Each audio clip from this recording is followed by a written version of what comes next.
All right, let's just get right into it. This is a question a lot of guys think about, but it's not exactly dinner table conversation. What really happens to your body if you ejaculate every single day? You hear all sorts of stuff out there, so it's kind of tough to figure out what's real and what's not.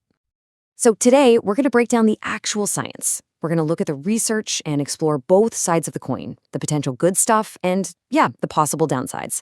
I'll tell you right now, there isn't one simple answer for everybody, but by the end of this, you're going to have a much, much clearer picture. So let's start with the pros, right? The case for it. Turns out there are 5 pretty well-backed potential benefits to frequent ejaculation. And the first one? It all kicks off with this incredible chemical reaction right inside your brain. And that endorphin rush, that's just the beginning of the story. When you ejaculate, your brain also gets a hit of dopamine, which is all about pleasure and motivation. It's this whole hormonal cocktail that makes you feel so good and relaxed afterwards, which is a huge deal for improving your mood and cutting down on stress. And that awesome, relaxed feeling leads us right to benefit number 2, better sleep thanks to another hormone called prolactin. Okay, benefit number 3 is a physical one.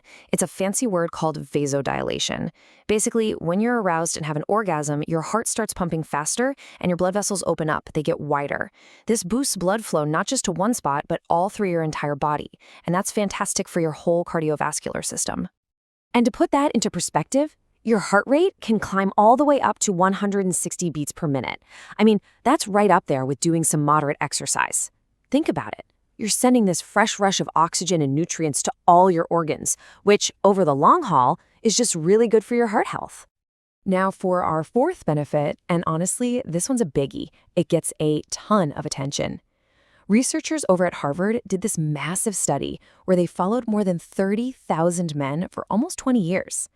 They wanted to see if there was any link between how often men ejaculated and a really serious health risk. And what they found was pretty amazing. The study showed that men in their 20s who ejaculated 21 or more times a month had a 33% lower risk of getting prostate cancer. So what's the thinking here? Well, the main theory is that you're basically flushing out the system, clearing the prostate of stuff that could potentially cause harm down the line. And the last benefit on our list is a boost to your immune system. Yep, some research shows that sexual activity can ramp up your levels of an antibody called immunoglobulin A, or IgA. This is one of your body's frontline defenders against germs and viruses, and its levels can shoot up by about 30% after sexual activity. Okay, so we've got some pretty compelling stuff on the pros side, right? A lot of good news. But, and this is a big but, that's only half the story. Before we jump to any conclusions, we absolutely have to look at the other side of the ledger because there are some real potential problems we need to talk about. All right, let's flip the script and look at the case against it. Just like the benefits, we've got 5 potential issues that can pop up with daily ejaculation. And the first one isn't so much about your body, it's about what's going on in your head. So the first major issue is psychological. Where's the line, right? When does a healthy habit cross over and become more of a compulsion? If it starts getting in the way of your job, your friendships, your responsibilities, well, that's a huge red flag. Another problem is when it becomes an emotional crutch, like it's the only way you have to deal with feeling stressed or down.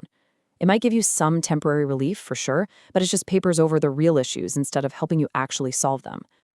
Now let's switch gears to the physical side of things, and specifically, let's talk about fertility. Your body is pretty much always making sperm. It's a continuous process.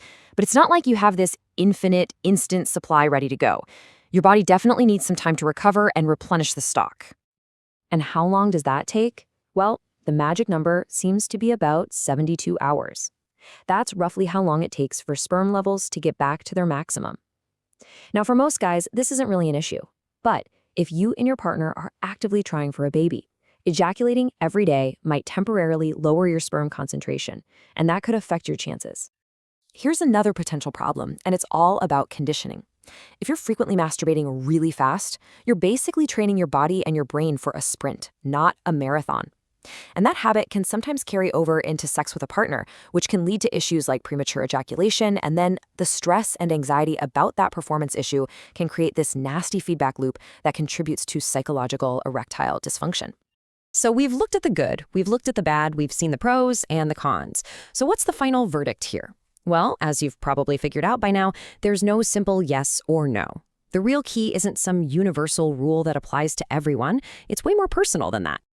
I mean, when you lay it all out like this, you can really see the conflict, can't you? On one side, you've got these incredible potential upsides like a lower cancer risk, better sleep, and a mood boost. But on the other side, you have very real risks like psychological dependency or issues with fertility and performance. It's a true balancing act. This right here is why you have to completely forget about finding some magic number of times you're supposed to do it per week or per month. It just doesn't exist. What's perfectly healthy and beneficial for one person could be a real problem for someone else. At the end of the day, the most important thing you can possibly do is listen to your own body and your own mind. And that's what this all boils down to.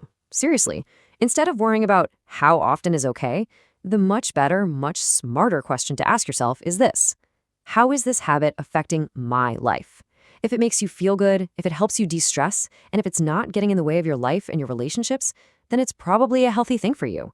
The real power here is self-awareness.